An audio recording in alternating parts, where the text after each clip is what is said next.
Good afternoon, everybody. Welcome back to day 8, I think, of the NCHV Annual Conference Virtual Edition. We're thrilled to have you back, and we're super excited for the session we have today. My name is Cindy Borden. I'm Director of Training and Technical Assistance here at NCHV, and I'm going to be sort of your background host today. We have 3 fantastic speakers set up for today. On a really important topic, and you may have heard me say this in other sessions, but I wish that we had more than 60 minutes. I think you'll be in the same position in another hour saying, where did the time go? Because there's so much great information that we have for you today. Our topic is serving diverse genders, identities, and orientations.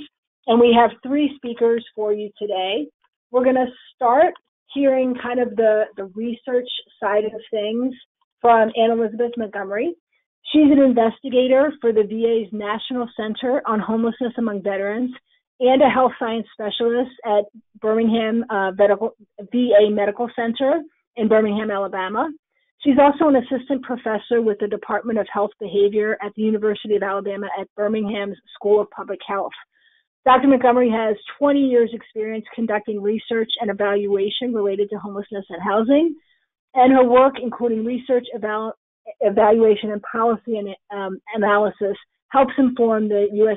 Department of Veterans Affairs programs and policies, especially toward ending homelessness among veterans. And Anne Elizabeth has been with us at many an NCHV conference, and we're always thrilled to have her.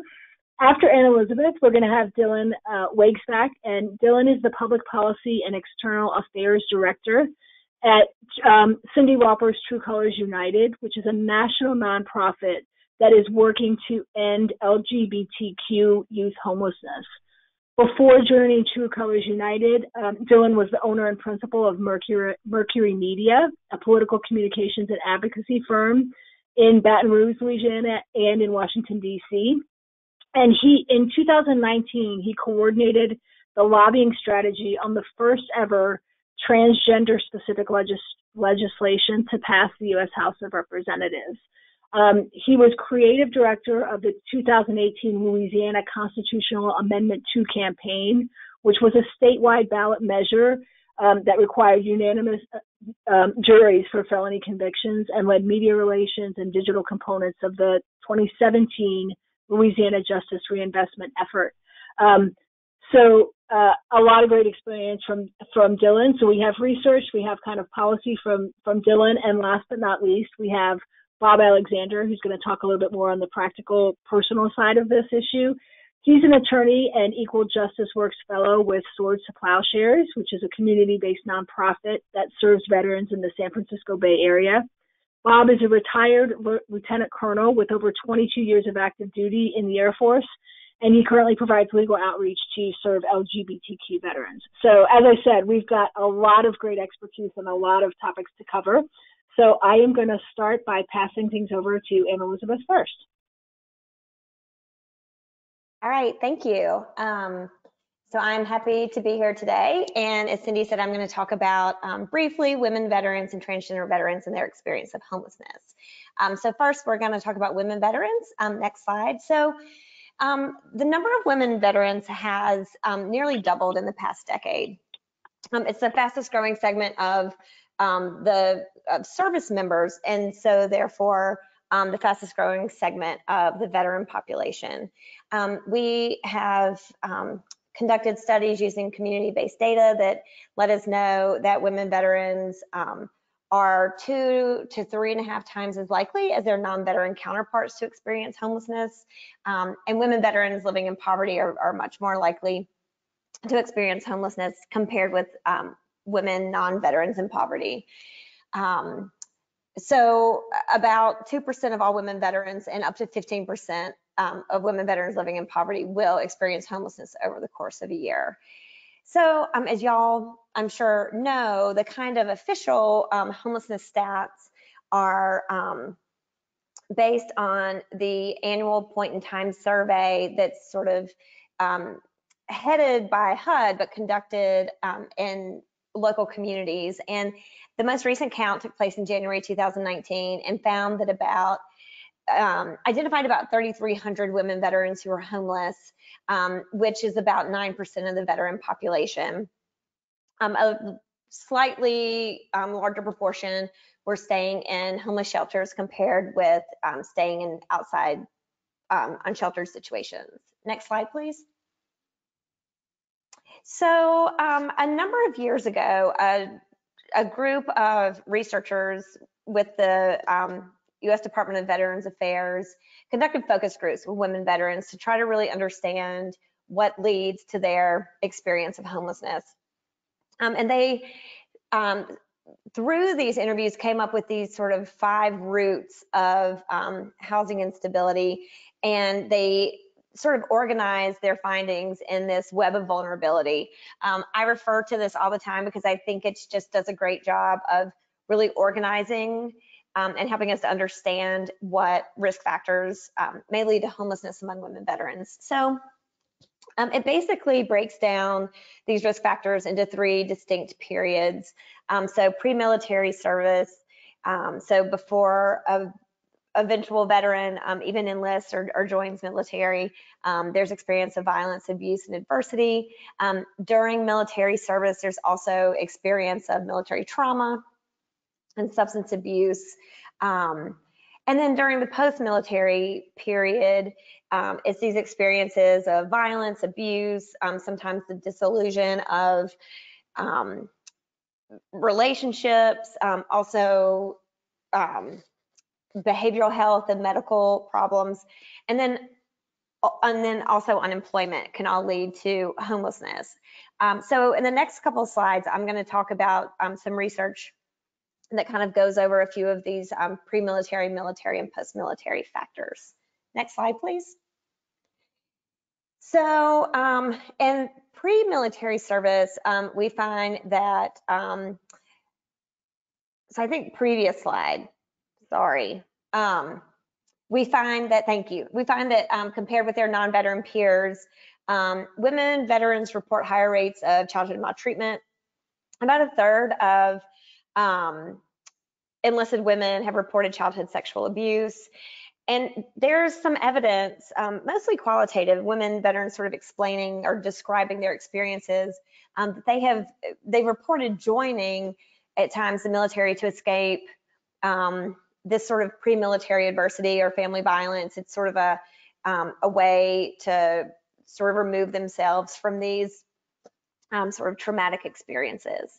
Next slide. So during military service, obviously, one sort of source of trauma, and you'll see that this is a sort of common and recurring theme when we talk about homelessness among women veterans. But one source of trauma is exposure to combat, and women have had less exposure than men over the years, but they are sort of more frequently exposed to kind of the aftermath of combat, which can lead, ultimately to PTSD. Also experience a military sexual trauma. About 20% of women who access healthcare through the VA have reported experiencing military sexual trauma, and about 40% of women women veterans who've experienced homelessness have reported experience of military sexual trauma. And just to be on the same page, military sexual trauma is the experience of sexual assault or repeated threatening sexual harassment that a veteran experienced during his or her military service. So we find that, women who report an experience of military trauma have about 4 times the odds of also experiencing homelessness. Next slide. So again, this sort of concept of trauma, we looked at women veterans' responses to VA's homelessness screening clinical reminder, which is a universal assessment for housing instability among all veterans who present for outpatient health care.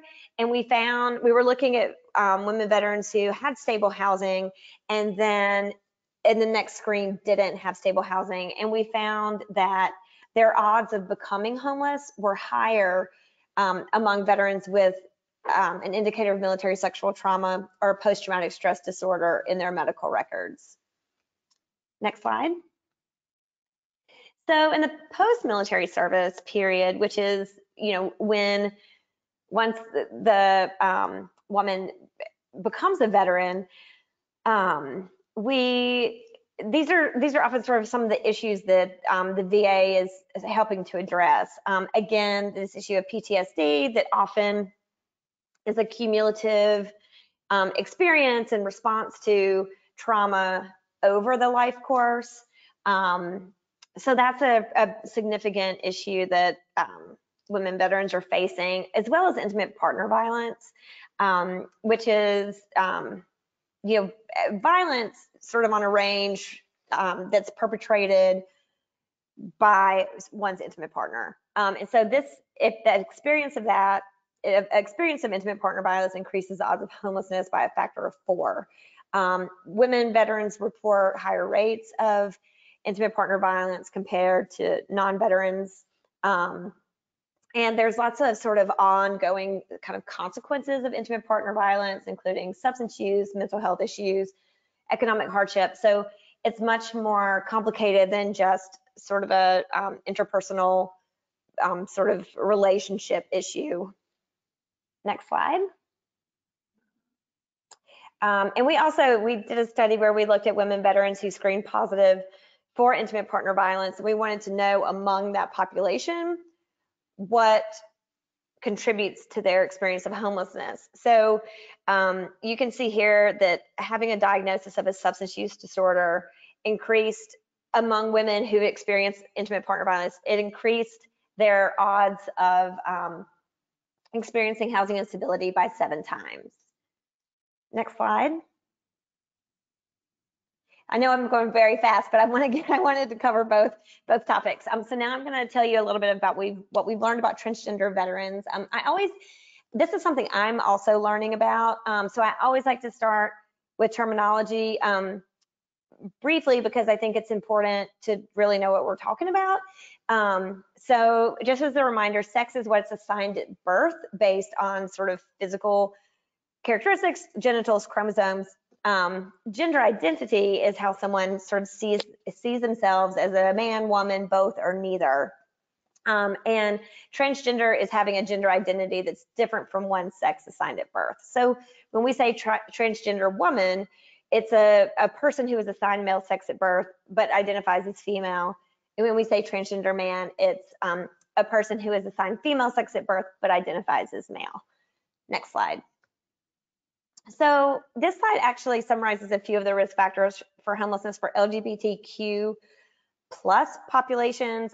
So not specifically for transgender veterans or transgender individuals generally, but kind of more for a broader population. But some of these, this was the result of a systematic review of the literature looking at homelessness among LGBTQ plus populations, and found that sort of individual level characteristics that may be a risk factor for homelessness include mental health and substance use issues. But there's also significant interpersonal and community factors. So there's a lot of familial conflict and rejection that can lead to homelessness, particularly among youth. So this would sort of be in that pre-military period of time. Also relationship breakdown. There's also community factors. One thing that we're learning more about is this sex-specific sheltering. So it can be difficult for a transgender individual to identify safe shelter if they're experiencing homelessness. And so there can be, more experience of unsheltered situations, which sort of makes people generally vulnerable to violence. There's homophobia, transphobia, discrimination, often experience the multiple layers of oppression, and then some often inadequate legal protection. Next slide. So just to, give a sense of sort of rates of lifetime homelessness, and this doesn't show all the different race and ethnic identities, but overall, about 30% of transgender women, not veterans, but transgender women, report some experience of homelessness over their life courses. And you can't really tell here, but those rates are higher among non-white individuals. Next slide. So we looked at veterans' medical records, and we wanted to compare whether housing instability happened more frequently among transgender veterans compared with non-transgender veterans. The VA collects sex only. They have one question. So some veterans have changed their sex, but ideally there would be a sex and a gender, two different fields. But so what we used were diagnostic codes for gender identity, dysphoria, and other related diagnostic codes to identify this transgender veteran cohort. So basically, we compared a group of transgender veterans with a group of, we're calling them non-transgender veterans because we just know they didn't have those diagnostic codes. And the rates of homelessness were 4 times higher among the transgender veterans. And then when we controlled for other demographic characteristics and where the veterans live and comorbid medical conditions, we found that transgender veterans were more than twice as likely to report housing instability. Next slide. I think I have 2 minutes. So the previous slide, so we also wanted to see though, if this population that's experiencing much higher rates of housing instability, are they able to access the services that they need? And we were pleased to find that transgender veterans were more than twice as likely to use VA homeless programs compared with non-transgender veterans. And we found specifically that they were much more likely to use HUD-VASH and SSVF, which gets to this issue of sex-specific sheltering. They were less likely to use congregate shelters or congregate transitional living facilities, and much more likely, to use these programs where you get your own apartment or you get financial assistance to pay for your living situation, which our sort of assumption is that that provides a more safe space for them. And kind of deals with some of the discriminatory practices in homeless programs. Next slide. And then, yeah, okay. So quickly, I think I have 1 minute left.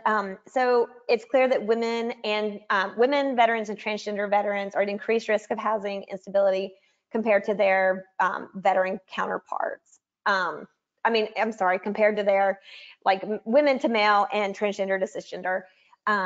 It's very clear that services for women veterans need to assess for and address issues of trauma. So ensuring that you're when you're talking about trauma with a woman veteran, you may also want to ask about homelessness and vice versa. And the use of trauma-informed models of care can be really helpful. We've also found that, it's good news that transgender veterans are using VA homeless programs, but it's important that staff who are providing services are trained around issues related to barriers to care or barriers to housing, issues related to sex-specific sheltering, discrimination, kind of again, as sort of multiple layers of oppression. And then finally, there may be some protections around the Fair Housing Act, but it can be a pretty sort of complicated process to do that. And so the last slide is just a list of references if you want more information, and I'm happy to answer any questions at the end. Thank you.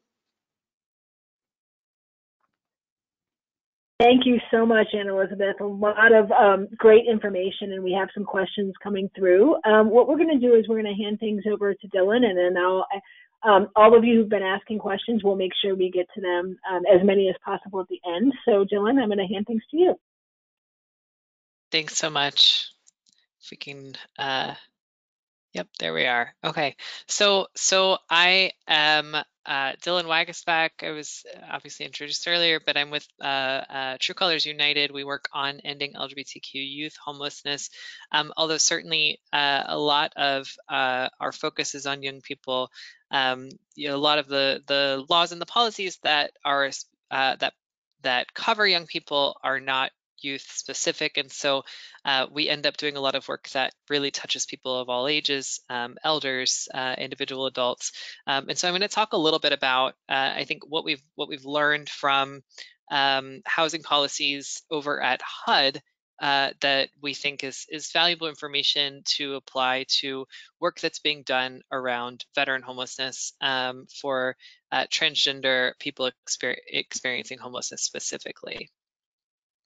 So I want to start with an overview of the equal access rule, because this really is sort of the key piece of policy in place that has started to make a real difference in this area.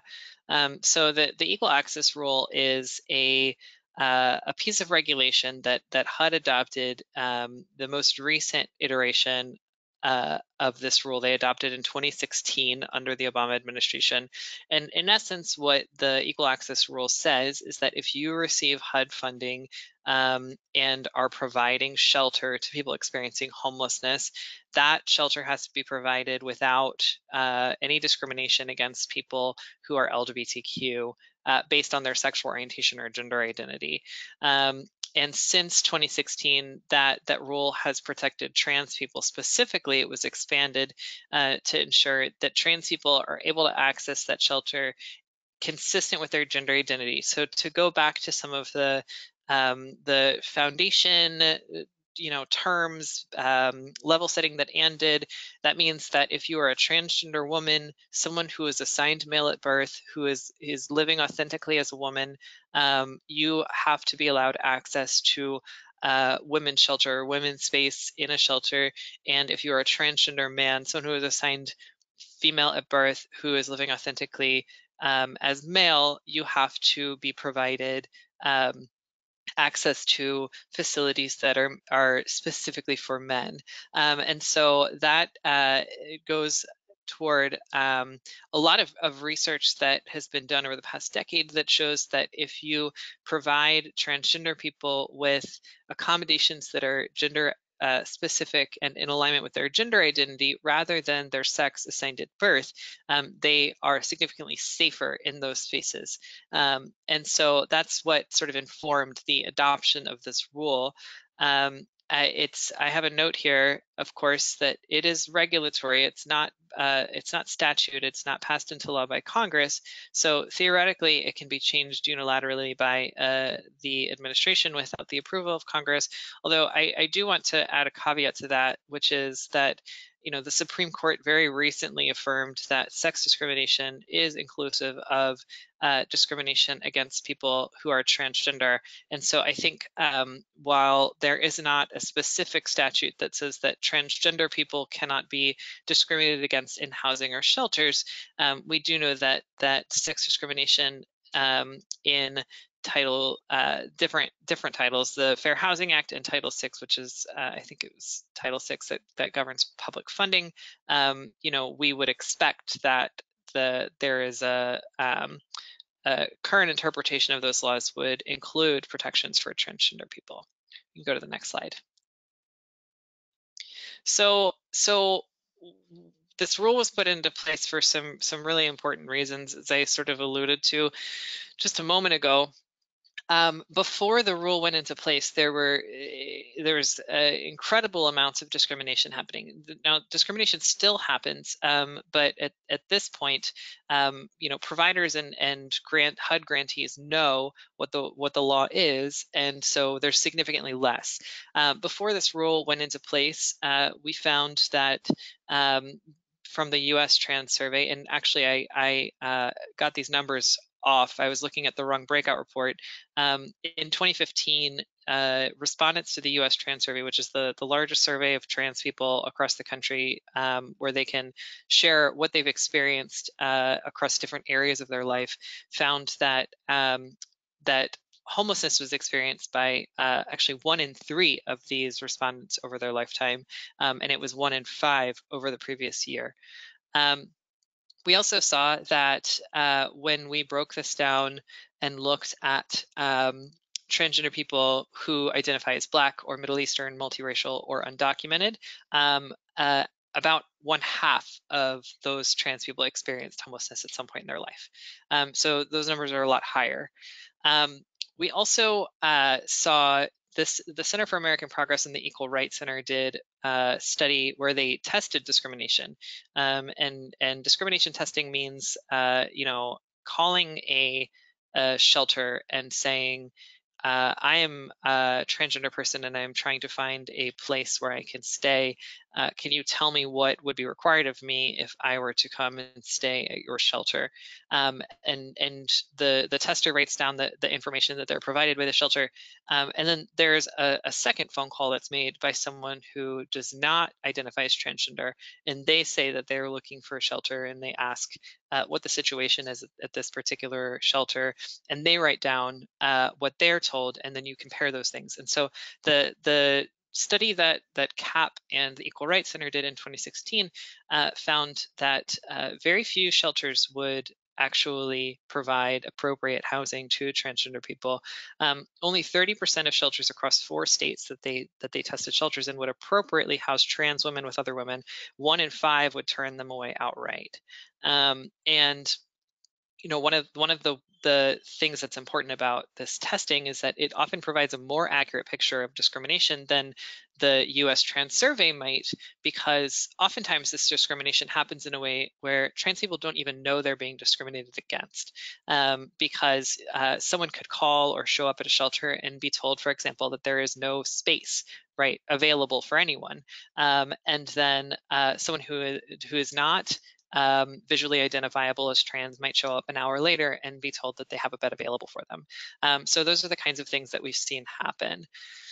We also, inside of these experiences of homelessness, in the US Trans Survey, we found that, it wasn't just about access to shelter. It was also about what happens when you do access shelter.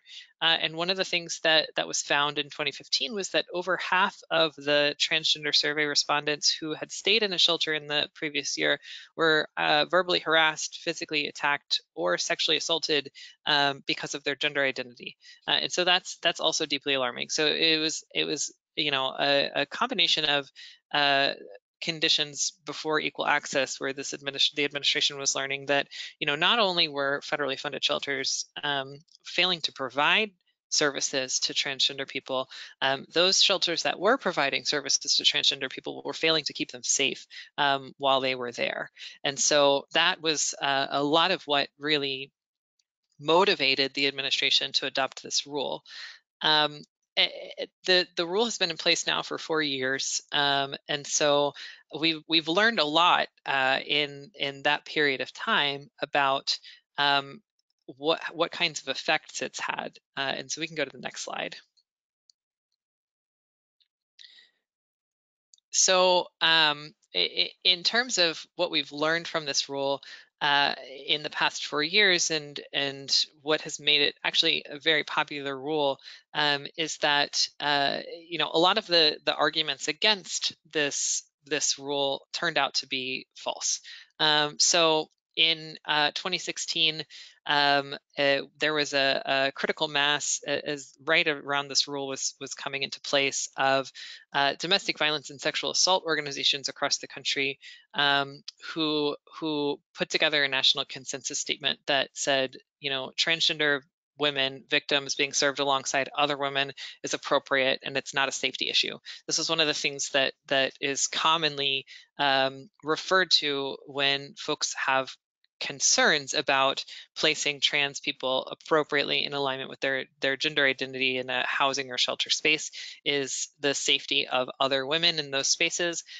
What the National Task Force to End Sexual and Domestic Violence has found, as well as providers across the field who are doing this direct service work around domestic violence and sexual assault, is that transgender women pose no threat to cisgender women's safety. And so by providing these protections, we can increase the safety of transgender women without compromising the safety of anyone else. It's a win-win. We also know that that similar to the equal access rule, there have been non-discrimination protections in place for years in over 20 states and 300 localities to help increase fairness and opportunity for vulnerable people. And research shows that these protections have not produced any increase in public safety issues. And so those are things that we've learned through this experience, that a lot of the talking points and the messaging that we hear against these protections is baseless. It's fear-oriented talking points that don't actually pan out when you look at the research, and that again was backed up by an academic study in 2018 that reviewed evidence regarding safety and privacy in public restrooms, locker rooms, and changing rooms. And sort of anecdotally inside of that study, they looked at the equal access rule and homeless shelters and found that there was no increase in safety issues in those spaces either. So that's a lot of what we learned. It is hard. The tricky thing here is that it is really hard to measure the impact of the equal access rule because there has not been a U.S. trans survey since it was put into place in 2016. Hopefully there will be one soon, so we will have another set of data points to look at to see, as this rule has come into effect, we know it has not hurt people who aren't trans, but we do need to understand more about how it has helped people who are trans. One of the things that we believe at True Colors United in working with trans people experiencing homelessness, especially young people, one of the things that we've found is that the shelter system is not one that can be perfected. It is an imperfect system by design, and it is never going to provide the kind of safety and privacy and dignity and support and respect that housing provides. It is always going to be a second tier to housing, and so where we see the most opportunity right now in addressing homelessness isn't necessarily in continuing to build on these non-discrimination policies, although they absolutely must be in place, but instead to build toward greater investment in housing and in providing housing and services for people experiencing homelessness. Transgender people, of course, have specific concerns for their own privacy and safety because of the social stigma that still is attached to being transgender. But really, housing would benefit everyone. It would make women safer across the board. It would be a better solution to homelessness than shelters. When you're in a shelter, you're still homeless. So we want to end homelessness, not just to make sure that people have the least bad time as possible. And right now, as it stands, the equal access rule is still in place. This is something that I feel is really important to say. So all federally funded shelters that HUD-funded shelters are required to adhere to the equal access rule. There are also non-discrimination protections in a couple dozen states that shelters are required to adhere to. So those rules are still in place. HUD is actively working to undo this right now under the administration that currently is leading HUD.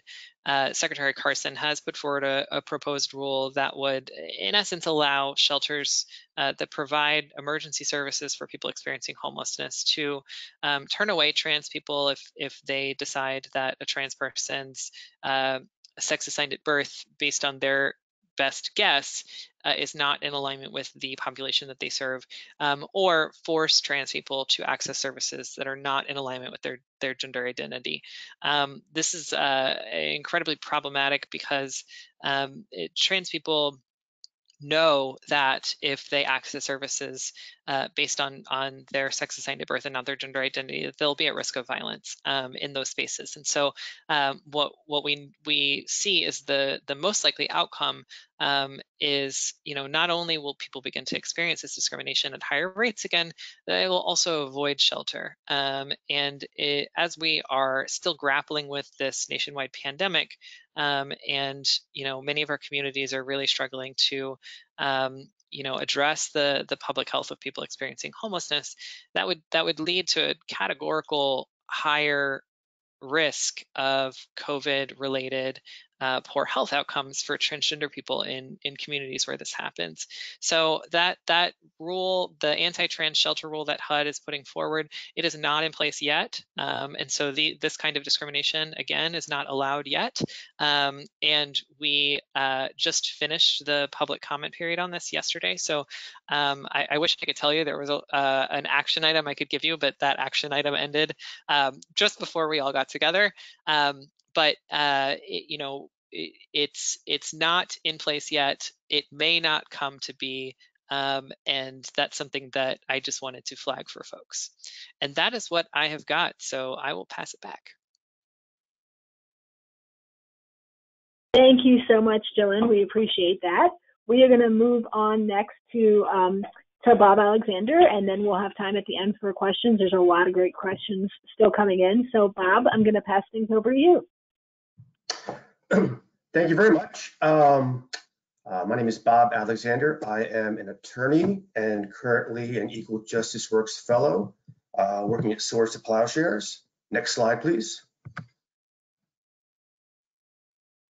So for those of you who may not be aware of Swords to Plowshares, they are a fantastic veteran multi-service nonprofit working in the San Francisco Bay Area, and their approach to assisting homeless and at-risk veterans is the holistic approach, which we all know is the best way to cover people's needs so you can concentrate on living. Next slide, please. So specifically when it comes to the Swords to Plowshares legal unit where I work, we provide two types of direct service to veterans. First, we help them with issues with the Department of Defense. Usually that is either discharge upgrades where we try to undo some of the damage that was done to them by having a lesser than honorable discharge. And we also work on correcting their military discharge paperwork. This to include transgender name changes. We also help them with the Department of Veteran Affairs. Specifically, we help veterans either who are eligible gain access to VA benefits and services, and we also help veterans who are not currently eligible become eligible, if possible, to get those benefits and services, which can be a lifeline to many of these homeless and at-risk veterans. Interestingly, and this kind of goes along the lines of what I'm going to talk about, Swords to Plowshares legal unit recently, within the last 2 years, started focused outreach on particularly vulnerable subpopulations of veterans who have their own particularized needs and challenges. There's the women's veteran outreach, the LGBTQ veteran outreach, which I'm leading, and they just started an outreach for veterans who have experienced or are currently experiencing involvement in the criminal justice system. Next slide, please. Okay, this is what I'm going to talk about, a quick overview. Basically, when I talk about LGBTQ veterans and my experiences in serving them directly, I'm going to talk to it through the lens of my project, because that was my project. I think that's a good way to kind of frame the whole discussion. Next slide, please. Real quick, just so you understand where I'm coming from and how I got here. I was in the United States Air Force for 22 years, 3 months and 11 days, not that I was counting. Most of that was under Don't Ask, Don't Tell. I joined 2 years before Don't Ask, Don't Tell started, and I retired from the military about a year and a half-ish after it was repealed. So I was not an attorney in law school. This is something I did afterwards. I was an operator, actually, when I was in the Air Force. I decided I wanted to continue my public service, and I wanted to use the law to do it. And I wanted to give back to my communities because I identify as a gay American. So I did some research, and I found information on other LGBTQ subpopulations, for instance, homeless kids and other such things. But what struck me is I could find just about nothing on LGBTQ veterans. This is back in like 2014, 2015. So I figured that either on one hand, either LGBTQ veterans are completely taken care of and have no issues, or alternatively, that they were totally off the radar. So I kind of felt like the second option was what was at play here. So I actually, through connections, people I knew, teamed up with Swords to Plowshares and developed an equal justice works fellowship proposal, which we together proposed, and it was accepted. And I actually did my 2-year fellowship at Swords to Plowshares for 2 years. It actually ends this Friday. So, and just as an important point of this fellowship, it is to go out and determine where these LGBTQ veterans are, what their particular needs are, and then providing services to them that they need. And one of the foundations of my project is what is known as a medical legal partnership with the San Francisco Vet Center. For those of you who may not be aware, a vet center is a local community mental health center. It is part of the VA, but it's actually kind of an independent operating agency or sub-agency. It is one of the only places that a veteran with an other than honorable bad conduct or dishonorable discharge can go to get veteran services. So they were a good partner, and I'll talk about that. Next slide, please. Okay, so big question people ask me a lot of times is, why do LGBTQ veterans need their own targeted outreach? Well, the short answer is they are overrepresented in all risk categories experienced by veterans generally,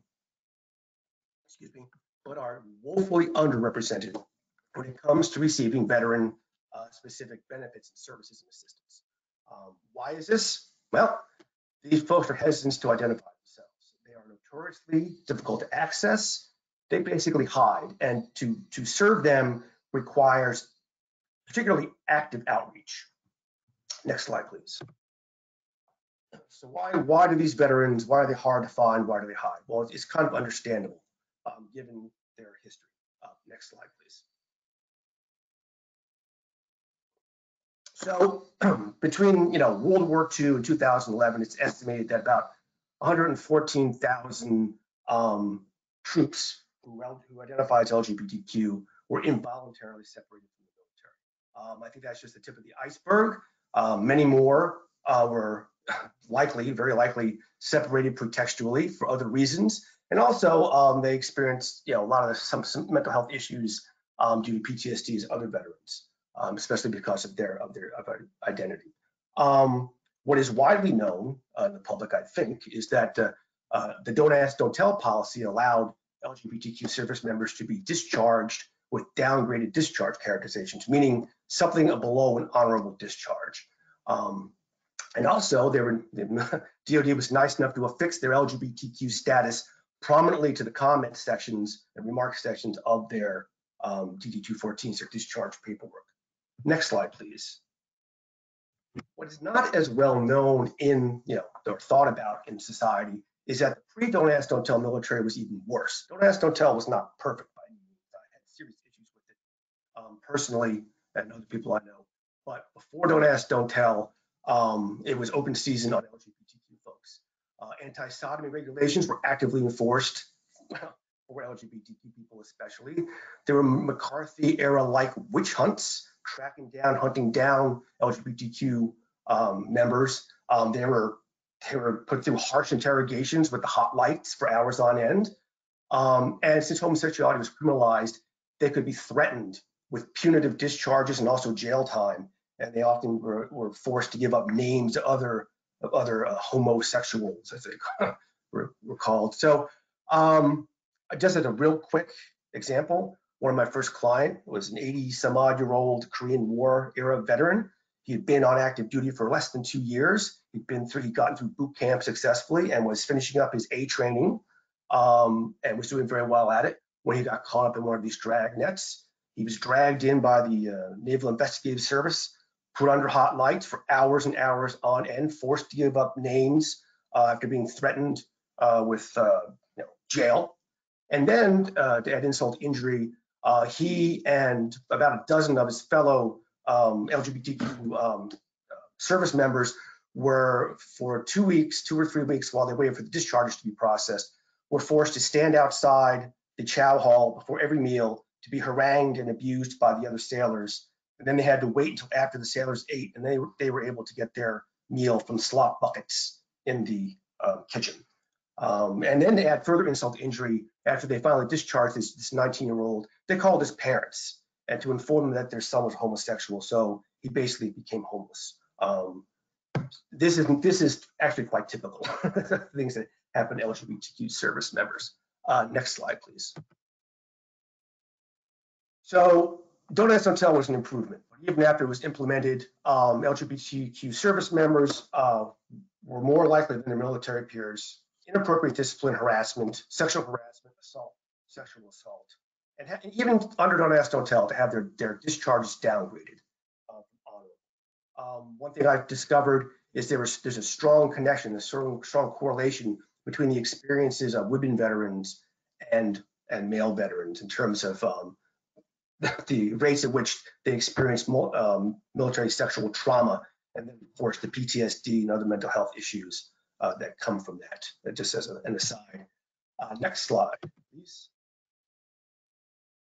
As a result, like I said, they have higher rates than other veterans who have elevated rates of mental health issues, substance abuse, PTSD. Then of course that leads to homelessness, poverty, and increased suicide rates. And again, this is above other veterans. Next slide, please. So, I mean, we like to think that's all in the past, and we're just kind of cleaning up what happened in the past. But unfortunately, thanks to the current administration, our transgender comrades are now experiencing active discrimination in the military. Here's a rule. There's something I call the appalling rule of the 20s. Basically, and not many people know this, you may, I don't know, but 20% of all adults who identify as transgender are veterans. That is a great representation of veterans in a population, greater than any I've seen in any other subpopulation. So 20% identify as veterans, but they have a 20 times greater risk of veterans. That's just appalling. And the Trump administration's current policies are not helping. Right now, you can serve on active duty as transgender American if you go back in the closet, you don't take hormones, you don't get gender affirming surgery, and you basically dress and comport yourself as your birth sex. Next slide.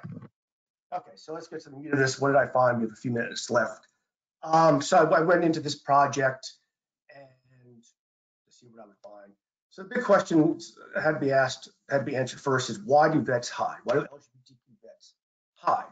Well, basically, due to their treatment in the military, and again, many of them experience military sexual trauma, all the way from sexual harassment up to rape. And the other harassment they incurred as interrogations and such, they're traumatized, and they actively avoid all reminders of military service, right? There's also a concept known as double closet. Double closet basically means that an LGBTQ veteran is hesitant oftentimes to identify themselves as LGBTQ in the veteran community. They also, many times, are reluctant to disclose that they are veterans in the LGBT community because of perceived and sometimes realized hostility. This basically makes these people without a country. They've got nowhere to go for support on either side. And that just compounds their sense of isolation. And of course, their shame.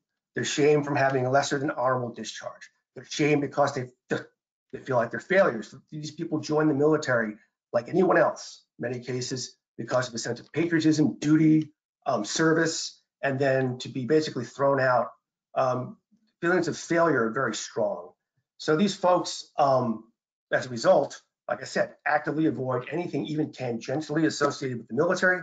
That goes to include veteran service organizations because they don't make the distinction, because the trauma and the pain is so deep, they just avoid it.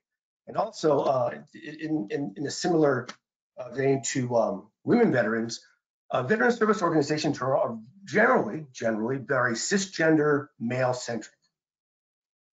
And veterans, especially LGBTQ veterans or women veterans who may have experienced harassment and/or assault, don't feel very comfortable there. So again, another reason to avoid. Another reason, and because of this, right, many of them are unaware that they are or can be made eligible for VA benefits and services, and also to get their discharges upgraded, which helps them with jobs and education and such. Next slide. Okay, so we're just quick for y'all lessons I've learned in my project, things that did and did not work well. Okay, what I found did not work well that surprised me: marketing services directly to the LGBTQ veterans. If I put up some flyers, went out there and hit the pavement, that they would come, right? Absolutely, positively not. Um, I participated in a legal clinic put on by the San Francisco Bar Association at the LGBT Center in San Francisco, and I marketed, legal assistance for LGBTQ veterans. Not one reservation did I get before the event. Not one person stepped up to my table during the 6 hours I sat there. Right. Again, it's that sense of shame. I stood for 6 to 8 hours for each of 2 days of the San Francisco Pride Festival last year, and then again at the Oakland Pride Festival across the bay with my flyers and talking to people. I talked to a lot of family members. I talked to a lot of friends of people that they suspect might have been an LGBTQ veteran or no. I didn't talk to any LGBTQ veterans, right? And I also papered the Castro and San Francisco with flyers. I even worded them to be welcoming. I think I've gotten 3 direct calls from those flyers from local LGBTQ veterans, and of those 3, only 1 followed up. It's like they saw a couple of these folks saw the flyers, got bravery, called, and then at that point they just couldn't. And that is typical of what I've seen. What did work, and I'm out of time here. What works is going through local service organizations and LGBTQ organizations, mental health providers, medical providers, social services providers. You need to get with them. You need to market yourself to them because they already have, in many cases, the confidence of these LGBTQ veterans, right? Whereas they won't answer by flyer, et cetera, et cetera. They will a lot of times can get to us through their service providers. Now, the flyers and the festivals are very important. Community awareness means awareness by the service providers, which puts us in their mind. So when they see an LGBTQ veteran, they can talk us up. But just don't expect to put flyers up and go out and have these veterans come to you. Also, referral relationships are great. One of the best things about my vet center relationship, my medical legal partnership, was the fact that we had 2-way referrals.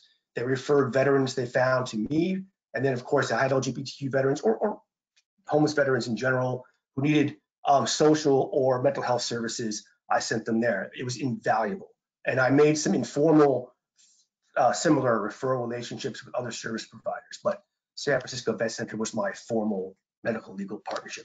Okay, I'm out of time. Thank you so much for your attention, and I'm happy to answer any questions. And if anybody wants to contact me with my email or whatever, feel free. Thank you. Thank you so much, Bob. We appreciate that. I know we had a little bit of challenge with Bob's audio coming in and out, and hopefully in the recording that'll be a little bit more clear for folks. We do have some questions. I'm going to try to get to as many of them as I can. The first one is for any of the speakers. Can you share some practical strategies for how shelter providers can work to more inclusive practices to accommodate trans veterans? So this is for practical strategies for the shelter providers themselves.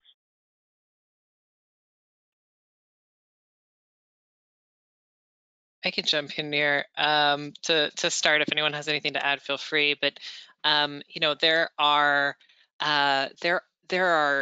reports out there, and if it makes sense, I can just share it with Cindy so that maybe she can share it out with audience members that really go into the specifics of like how you can create safety in a shelter for trans people. So I could do an hour-long bullet list of them right now, but there's some really solid practical advice out there from experts that we can share. The only thing I would add to it is, it doesn't hurt to get input and participation in planning around that from trans people, trans veterans experiencing homelessness themselves, right? So like client engagement and involvement in that process could breathe insights into whatever resources we can make available on paper. Great. Thank you so much, Dylan, and we will definitely share that. Bob or Anne Elizabeth, do either of you want to add anything to that? Okay. The next question is for Anne Elizabeth. There's some folks who are wondering if you have breakdowns of some of the statistics specifically for either American Indian or Alaska Native women, and sort of, you know, some of that same information you gave, but specifically for that subpopulation. I do. We actually recently did a study. I mean, I can share with you, Cindy, to share with the group, where we looked at basically like race and sex categories. And so we compared, and we may have, I just can't off the top of my head remember who we grouped together, because some categories are so tiny.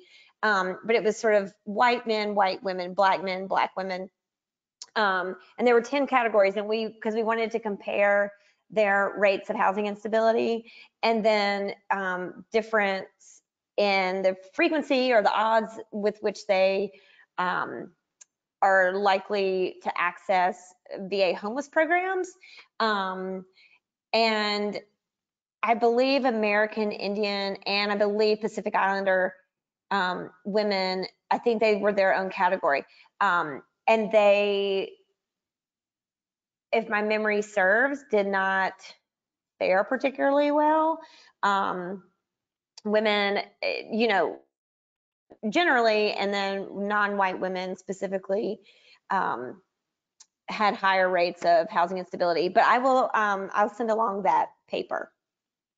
Perfect. Thank you so much. The next question, I think, may have primarily been directed toward Dylan, but anybody else can jump in too. And it was, can you talk a little bit about what the phrase living authentically means? And are there protections, or are the protections the same for individuals who might just be beginning the transitioning process? Yeah, so when I say living authentically, what I mean is living openly as a transgender person, or living openly as the gender that you identify as. And that does not necessarily mean you know, that you have reached some specific milestone in a medical transition or even a social transition, but rather that you are willing to be honest and say, this is who I am, and this is what you know, I'm asking for in terms of accommodation and placement. You know, when we're specifically talking about people experiencing homelessness, a lot of this gets tricky because you know, some of the things that people do when they transition to like feel more comfortable and to be authentically like their true gender and express that are things that are not available to people experiencing homelessness, right?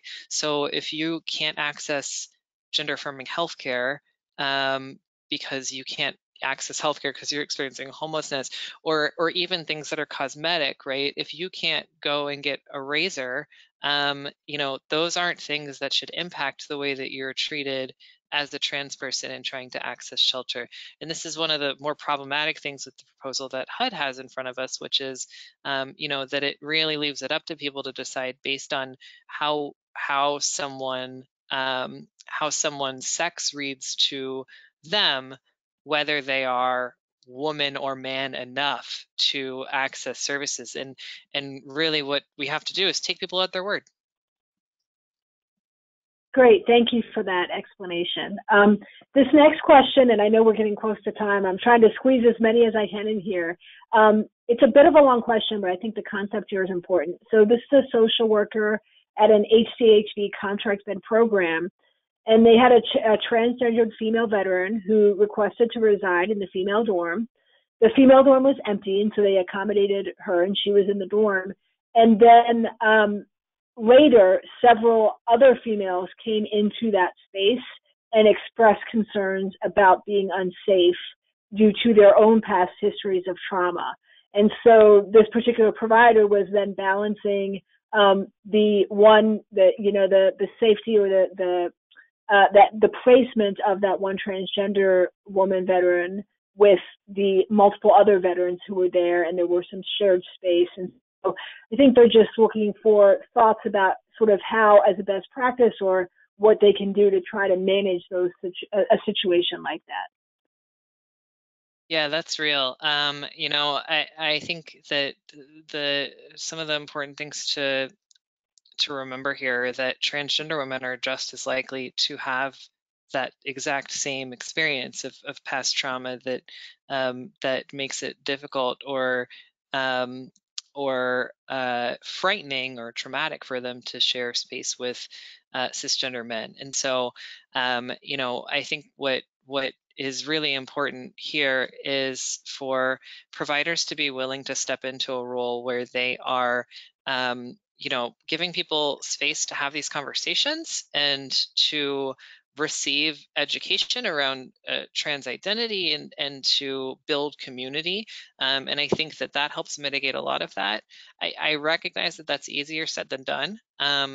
You know, and one of the recommendations that we make in terms of the practical logistics is that if there are cisgender individuals who you know truly are unwilling to receive services in a way that is inclusive of trans people, that instead of making some kind of specific accommodation that segregates a trans person away from people who share the same gender identity as them, who are cisgender, that an accommodation be made for that cisgender person, maybe for a separate private space that they can have if their privacy concerns are the ones that are you know, being surfaced. So that's, you know, that's in shelters, this is really hard because there is a limit to what resources and what spaces we have.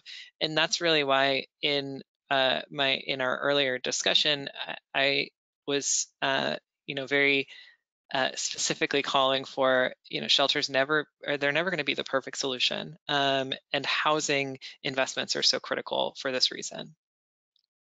Thank you so much, Dylan. I'm looking at the time and I see we've gone over by a little bit, but what I'd like to do is give each of you, you know, 30 seconds to just sort of leave the group with a parting thought on this topic. I warned at the beginning that we weren't going to get nearly cover everything that we wanted to cover today, but I wanted to give you each just a quick moment to sort of a parting thought or a takeaway for everyone.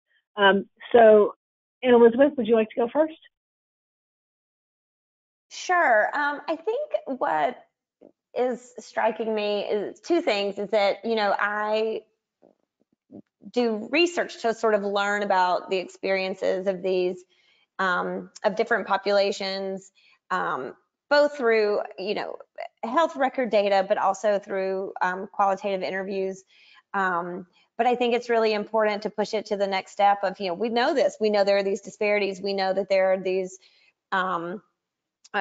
certain populations are less likely to use this service, more likely to use that service, but we need to push it to the next phase of implementing policies and providing guidance, which I think Dylan did a great job of mentioning some of those resources. And I also want to echo the sentiment that it's about affordable permanent housing, that's the only way to sort of, I think, ultimately fix some of these problems. Great, thank you, Anne Elizabeth. Dylan, did you want to go next? I mean, that about sums it up for me. We need to invest in housing. Congregate settings are you know, they're not working for some of the most vulnerable people experiencing homelessness, and so we need to do, you know, we need to make a fix to that, and the fix that works for the most marginalized works for everyone. And so by making those solutions accessible to people who need them, we can really get a lot closer to ending homelessness. Thank you so much. Bob? Hi, can you hear me? Yes, we can. Okay, I apologize for the audio before. I didn't realize that was happening. Just to hit the important points in case you didn't hear it before. LGBTQ veterans as a group hide because they were traumatized in the military and experienced a lot of the same trauma that, for instance, women veterans did. The key to accessing them is to start active relationships with local service providers, mental health service providers, social services, and LGBT community organizations, because they generally will not respond to flyers or you're showing up at festivals, generally speaking. The way to get them is to go through a provider who may have their confidence already, who can then, coax them toward coming to you. Because again, many LGBTQ veterans associate veteran service organizations with the military, and are very cisgendered and male, and they feel are hostile toward them. So they'll actively avoid you. You have to go out and find them. Great. Thank you all so much. This really was a great session and so much great information. And I'm seeing a lot of things in the question box of folks saying thank you for such a great presentation. We really appreciate it. I know Dylan and Elizabeth both promised to send me some links that we'll make sure we post with our conference materials. So thank you all again. We appreciate you and have a great rest of the day. Thank you. Bye. Thank you.